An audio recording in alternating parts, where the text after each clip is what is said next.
ಮಹೋನ್ನತನು ಸರ್ವಾಧಿಕಾರಿಯೂ ಆದಂಥ ಯೇಸು ಕ್ರಿಸ್ತನ ನಾಮಕ್ಕೆ ಮಹಿಮೆಯುಂಟಾಗಲಿ. ದೇವರ ವಾಕ್ಯ ಸ್ಪಷ್ಟವಾಗಿ ಹೇಳುತ್ತದೆ, ವಾಗ್ದಾನ ಮಾಡಿದ ಆತನು ನಂಬಿಗಸ್ತನೆಂಬುದಾಗಿ. ಇಂದಿನ ನಿರೀಕ್ಷೆಯ ವಾಗ್ದಾನ ವಾಕ್ಯಕ್ಕೆ ಕಾಯುತ್ತಿರುವ ಪ್ರತಿಯೊಬ್ಬೊಬ್ಬರನ್ನು ಯೇಸು ಕ್ರಿಸ್ತನ ನಾಮದಲ್ಲಿ ನಾವು ಆಹ್ವಾನಿಸುತ್ತಿದ್ದೇವೆ. ಇಂದಿನ ನಿರೀಕ್ಷೆಯ ವಾಕ್ಯವು ಈ ರೀತಿಯಾಗಿದೆ. First chronicles 29 chapter versus from 11. 1ನೇ ಪೂರ್ವಕಾಲ ವೃತ್ತ ಅಂತ 29ನೇ ಅಧ್ಯಾಯ 11-12 ವಾಕ್ಯಗಳನ್ನು ನಾವು ಓದೋಣ. ಯೆಹೋವ ಮಹಿಮಾ ಪ್ರತಾಪ ವೈಭವ ಪರಾಕ್ರಮ ಪ್ರಭಾವಗಳು ನಿನ್ನವು, ಭೂಮ್ಯಾಕಾಶಗಳಲ್ಲಿರುವುದೆಲ್ಲ ನಿನ್ನದೇ. ಯೆಹೋವನೇ, ರಾಜ್ಯವು ನಿನ್ನದು, ನೀನು ಮಹೋನ್ನತನಾಗಿ ಸರ್ವವನ್ನು ಆಳುವನಾಗಿರುತ್ತಿ. ಪ್ರಭಾವ ಐಶ್ವರ್ಯಗಳು ನಿನ್ನ ಸನ್ನಿಧಿಯಿಂದ ಬರುತ್ತವೆ. ನೀನು ಸರ್ವಾಧಿಕಾರಿಯು, ಬಲ ಪರಾಕ್ರಮಗಳು ನಿನ್ನ ಹಸ್ತದಲ್ಲಿ ಇರುತ್ತದೆ ಎಂಬುದಾಗಿ ನಾವು ನೋಡುತ್ತಿದ್ದೇವೆ. ಈ ವಾಕ್ಯವು ನಾವು ಆರಾಧಿಸುವಂಥ ಯೇಸು ಕ್ರಿಸ್ತನ ಪರಾಕ್ರಮವನ್ನು, ಮಹತ್ವವನ್ನು, ಆತನ ಶಕ್ತಿಯನ್ನು ವರ್ಣಿಸುವಂಥದ್ದಾಗಿದೆ. ದೇವರು ಮಹೋನ್ನತನಾಗಿ ಸರ್ವವನ್ನು ಆಳುವ ಆತನಾಗಿದ್ದಾನೆ. ಆತನು ಸರ್ವ ಸೃಷ್ಟಿಗೆ ಯಜಮಾನನೆಂಬುದಾಗಿ ನಾವು ನೋಡುತ್ತಿದ್ದೇವೆ. ಈ ವಾಕ್ಯದಲ್ಲಿ ನೋಡುವಾಗ ಪ್ರಭಾವ ಐಶ್ವರ್ಯಗಳು ಆತನ ಸನ್ನಿಧಿಯಿಂದ ಹೊರಟು ಬರುತ್ತವೆ ಎಂಬುದಾಗಿ ನಾವು ನೋಡುತ್ತಿದ್ದೇವೆ. ನಾವು ನಂಬಿರುವಂಥ ಯೇಸು ಕ್ರಿಸ್ತನ ಎಲ್ಲ ಶಕ್ತಿಗೂ ಎಲ್ಲ ಅಧಿಕಾರಕ್ಕೂ ಮೂಲನಾಗಿರುವ ದೇವರೆಂಬುದಾಗಿ ನಾವು ನೋಡುತ್ತಿದ್ದೇವೆ. ಇಂದಿನ ನಿರೀಕ್ಷೆಯ ವಾಕ್ಯವನ್ನು ಕೇಳುತ್ತಿರುವಂತಹ ನನ್ನ ಕ್ರಿಸ್ತನಲ್ಲಿ ಪ್ರಿಯರೇ, ಸಹೋದರ ಸಹೋದರಿಯರೇ, ನೀವು ಅನೇಕ ಕಷ್ಟಗಳ ನಿಮಿತ್ತವಾಗಿ ಈ ತಿಂಗಳಲ್ಲಿ ಒಂದು ವೇಳೆ ಇಲ್ಲ ದಾಟಿ ಹೋದ 6 ತಿಂಗಳಲ್ಲಿ ಕಷ್ಟಗಳನ್ನು ಅನುಭವಿಸಿರಬಹುದು. ಸಾಲದ ಸಮಸ್ಯೆಗಳಿಂದಲೂ, ಕೆಲಸ ಮಾಡೋ ಸ್ಥಳದಲ್ಲಿರುವಂತಹ ಕಷ್ಟ ಹೋರಾಟಗಳ ನಿಮಿತ್ತವಾಗಿಯೂ, ಮಂತ್ರಗಳ ಕ್ರಿಯೆಗಳ ನಿಮಿತ್ತವಾಗಿಯೂ, ಅನೇಕ ವಿಧವಾದ ಕಷ್ಟಗಳಿಂದ ನೀವು ಕೋರ್ಟ್ ಕೇಸ್ ಆಗಲಿ, ನೀತಿ ನ್ಯಾಯಗಳು ಸಿಗದೆ ಒಂದು ವೇಳೆ ಇರುವುದಾದರೆ ದೇವರ ವಾಕ್ಯ ಸ್ಪಷ್ಟವಾಗಿ ಹೇಳುತ್ತದೆ, ಬಲ ಪರಾಕ್ರಮಗಳು ಆತನ ಹಸ್ತದಲ್ಲಿ ಇದೆ ಎಂಬುದಾಗಿ. ನಾವು ಅನೇಕ ಕಾಸ್ಗಳನ್ನು ನಾವು ಕೇಳೋದು ಉಂಟು.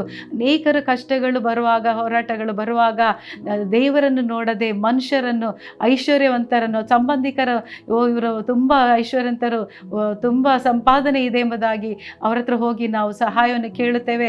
ಆದರೆ ಅವರು ಆ ಟೈಮಿಗೆ ಬನ್ನಿ ಎಂಬುದಾಗಿ ಹೇಳಿ ಅವರು ಇಲ್ಲದೆ ಕಳಿಸುತ್ತಾರೆ.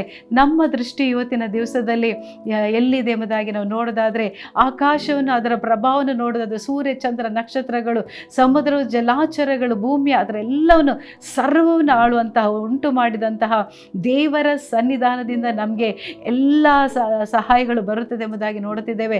ಪ್ರಭಾವ ಐಶ್ವರ್ಯಗಳು, ಧನ ಘನ ಮಾನಗಳು ಆತನ ಸನ್ನಿಧಿಯಿಂದ ಹೊರಟು ಬರುತ್ತವೆ ಎಂಬುದಾಗಿ ನಾವು ನೋಡುತ್ತಿದ್ದೇವೆ. ಇಂದಿನ ದಿವಸದಲ್ಲಿ ಒಂದು ವೇಳೆ ನಿಮ್ಮ ಸಮಸ್ಯೆಗಳು ಬೆಟ್ಟದ ಹಾಗೆ, ಪರ್ವತದ ಹಾಗೆ ನಿಮ್ಮ ಕಣ್ಣಿನ ಮುಂದೆ ನಿಂತಿರಬಹುದಾದರೆ, ಯೇಸು ಕ್ರಿಸ್ತನೇ ಹೇಳುತ್ತಿದ್ದಾನೆ, ನಿನ್ನ ಸಮಸ್ಯೆಗಳು ಅನೇಕವಿದ್ದರೂ, ಅದು ಪರ್ವತದ ಹಾಗೆ ಕಾಣಲ್ಪಟ್ಟರು, ಅದು ಮಂಜಿನಂತೆ ನಾನು ಕರಗಿಸಿ ನಾನು ಮಾಡುತ್ತೇನೆ ಎಂಬುದಾಗಿ ದೇವರು ಹೇಳುತ್ತಿದ್ದಾರೆ. ಈ ಸಮಯದಲ್ಲಿ ದೇವರ ವಾಕ್ಯದಲ್ಲಿ ನಾವು ನೋಡುತ್ತಿದ್ದೇವೆ. ನೋಡುವಾಗ ಅನೇಕ ಸ್ಥಳದಲ್ಲಿ ದೇವರ ವಾಕ್ಯ ಈ ರೀತಿಯಾಗಿ ಬರೆಯಲ್ಪಟ್ಟಿದೆ. ಪ್ರಾಬ್ಸ್ 8:18 ಜ್ಞಾನಕ್ಕೆ 8:18 ಯೇಸು ಕ್ರಿಸ್ತನ ಸನ್ನಿಧಾನದಲ್ಲಿ ಧನ ಘನತೆಗಳು, ಶ್ರೇಷ್ಠ ಸಂಪತ್ತು, ನೀತಿ ಇರುತ್ತದೆ ಎಂಬುದಾಗಿ, ಆತನ ಸಾನ್ನಿಧ್ಯದಲ್ಲಿ ಮಾನ ಮಹಿಮೆಗಳು ಉಂಟೆಂಬುದಾಗಿ ನಾವು ನೋಡುತ್ತಿದ್ದೇವೆ. ಇಂದಿನ ದಿವಸದಲ್ಲಿ ಒಂದು ವೇಳೆ ಈ ತಿಂಗಳಲ್ಲಿ ಅನೇಕ ಕಷ್ಟಗಳು, ಹೋರಾಟಗಳು, ವೇದನೆಗಳಿಂದ, ಕಣ್ಣೀರುಗಳಿಂದ, ಒಂಟಿತನದಲ್ಲಿ ನೀವು ಇರುವುದಾದರೆ ದೇವರ ವಾಕ್ಯ ಹೇಳುತ್ತದೆ, ಪ್ರಭಾವ ಐಶ್ವರ್ಯ ಘನ ಮಾನಗಳು ಆತನ ಸನ್ನಿಧಾನದಿಂದ ಹೊರಟು ಬರುತ್ತದೆ ಎಂಬುದಾಗಿ. ನಿಮ್ಮ ದೃಷ್ಟಿಯು ದೇವರ ಸಮ್ಮುಖದಲ್ಲಿ ಆತನ ಬಲ ಪರಾಕ್ರಮಗಳಿರುವಂತಹ ದೇವರನ್ನು ನೋಡಿ ನೀವು ಪ್ರಾರ್ಥಿಸಿರಿ. ಮನುಷ್ಯರ ಮೇಲೆ ಭರವಸೆ ಬಿಡುವುದಕ್ಕಿಂತ ದೇವರ ಮೇಲೆ ಭರವಸೆ ಇಡುವುದು ಎಷ್ಟೋ ಒಳ್ಳೆಯದು. ಈ ವಾಕ್ಯಗಳ ಮೂಲಕ ದೇವರು ನಿಮ್ಮನ್ನು ಬಲಪಡಿಸಲಿ, ದೃಢಪಡಿಸಲಿ. ನಂಬಿಕೆಯಿಂದ ಬಲ ಪರಾಕ್ರಮಗಳಿರೋ ದೇವರನ್ನು ನೋಡಿ ಪ್ರಾರ್ಥಿಸೋಣ.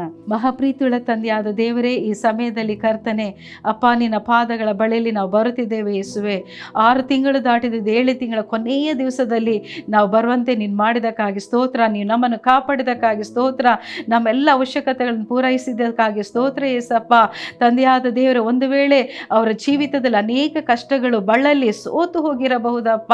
ಕೋರ್ಟ್ ಕೇಸುಗಳ ನಿಮಿತ್ತವಾಗಿ, ಸಮಸ್ಯೆಗಳ ನಿಮಿತ್ತವಾಗಿ ಅಪ್ಪ, ಇದರಿಂದ ನಮಗೆ ಹೇಗೆ ಬಿಡುಗಡೆ, ಒಂದು ವೇಳೆ ಅವರು ಮನುಷ್ಯರ ಮೇಲೆ ನಂಬಿಕೆ ಇಟ್ಟು ಭರವಸೆ ಬಿಟ್ಟು ಹೋಗಿ ಆ ಸಹಾಯವನ್ನು ಕೇಳಿದೆ ಅಪ್ಪ, ಅದು ನಿರಾಶೆಯಿಂದ ಬಂದಿರೋದಾದ್ರೆ ನಿನ್ನ ವಾಕ್ಯ ಹೇಳುತ್ತದೆ ಯೇಸು ಸ್ವಾಮಿ, ನಿನ್ನ ಕೈಗಳಲ್ಲಿ ಬಲ ಪರಾಕ್ರಮಗಳು ಪ್ರಭಾವಗಳು ಇದೆ ಎಂಬುದಾಗಿ ನಾವು ನೋಡುತ್ತಿದ್ದೇವೆ.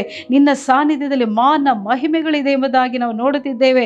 ಎಲ್ಲ ಪ್ರಭಾವ, ಐಶ್ವರ್ಯ, ಧನ, ಘನ, ಮಾನಗಳು ನಿನ್ನ ಸನ್ನಿಧಾನದಿಂದ ಹೊರಟು ಬರುತ್ತದೆ ಎಂಬುದಾಗಿ ನಾವು ನೋಡುತ್ತಿದ್ದೇವಪ್ಪ. ಈ ವೀಕ್ಷಕರನ್ನು, ಈ ಕಾರ್ಯಕ್ರಮವನ್ನು ಕೇಳುತ್ತಿರುವ, ಪ್ರಾರ್ಥಿಸುತ್ತಿರುವ ಪ್ರತಿಯೊಂದು ಮಕ್ಕಳಿಗೆ ದೇವರೇ ನಿನ್ನ ಸನ್ನಿಧಾನದಿಂದ ಎಲ್ಲ ಆಶೀರ್ವಾದಗಳು ಬರುತ್ತದೆ ಎಂಬುದಾಗಿ ಅವರು ನಂಬುವಂತೆ, ನೀನೇ ಎಲ್ಲ ದೊಡ್ಡಸ್ತಿಕೆಗೂ ಶಕ್ತಿಗೂ ನೀನು ಮೂಲನೆಂಬುದಾಗಿ ಅವರು ಅರಿತುಕೊಂಡು ನಿಮ್ಮನ್ನೇ ಕರ್ತನೆ ನೋಡುವಂತೆ, ಪ್ರಾರ್ಥಿಸುವಂತೆ, ಎಲ್ಲ ಕಾರ್ಯಗಳಲ್ಲಿ ಜಯಗಳನ್ನು ಹೊಂದಿ ಅವರು ಸಮಾಧಾನವಾಗಿ ಬಾಳುವಂತೆ ಮಾಡು ದೇವರೇ. ಕಾಲಿಡ್ಲಿಕ್ಕೆ ಇರುವಂತಹ 8ನೇ ತಿಂಗಳನ್ನು ಅವರಿಗೆ ಆಶೀರ್ವದಿಸಿ ಕೊಡಿರಿ ಏಸಪ್ಪ. ಯಾವಾಗ 7 ತಿಂಗಳುಗಳ ಕಾಲ ಎಷ್ಟೆಲ್ಲ ಕಷ್ಟಗಳು ಅನುಭವಿಸಿದ್ದು, ಈ 8ನೇ ಹೊಸ ತಿಂಗಳಲ್ಲಿ ಅವರ ಆಶೀರ್ವಾದಗಳನ್ನು ಕಾಣಲಿಕ್ಕೂ, ಬಿಡುಗಡೆಯನ್ನು ಕಾಣಲಿಕ್ಕೂ, ಜಯವನ್ನು ಕಾಣಲಿಕ್ಕೆ ನೀನು ಮಾಡಿರಪ್ಪ. ಅವರ ಶರೀರದಲ್ಲಿ ಎಲ್ಲ ಬಲಹೀನತೆಗಳು ನೀಗಿ ಸಂತೋಷದ ನಿಲಯಗಳಲ್ಲಿ, ಸಮಾಧಾನದ ನಿಲಯಗಳಲ್ಲಿ ಅವರು ವಾಸಿಸುವಂತೆ ಮಾಡು. ಕುಟುಂಬದಲ್ಲಿ ಸಂತೋಷ, ಶಾಂತಿ, ಸಮಾಧಾನ ನೆಲೆಗೊಳ್ಳಲಿ, ಆಶೀರ್ವಾದಗಳನ್ನು ಕಾಣಲಿ ಸ್ವಾಮಿ. ಅವರ ಅಪಾದೇವರು ಎಣ್ಣೆ, ನೀರು, ದವಸ ಧಾನ್ಯಗಳು ಎಲ್ಲವೂ ಆಶೀರ್ವಾದವನ್ನು ಕಾಣುವಂತೆ ಈ ಹೊಸ ತಿಂಗಳಲ್ಲಿ ಅವರು ಕಾಣಲಿಕ್ಕೆ ನೀನು ಮಾಡೋದಕ್ಕಾಗಿ ಸ್ತೋತ್ರ ಏಸಪ್ಪ. ನಿಮ್ಮ ಪರಿಶುದ್ಧ ಕರಗಳಲ್ಲಿ ಒಪ್ಪಿಸಿಕೊಟ್ಟು ಈ ವಾಕ್ಯದ ಪ್ರಕಾರ ಬಲ, ಪರಾಕ್ರಮಗಳು, ಶಕ್ತಿಗಳು ನಿನ್ನಿಂದ ಬರುವುದಕ್ಕಾಗಿ ಸ್ತೋತ್ರ.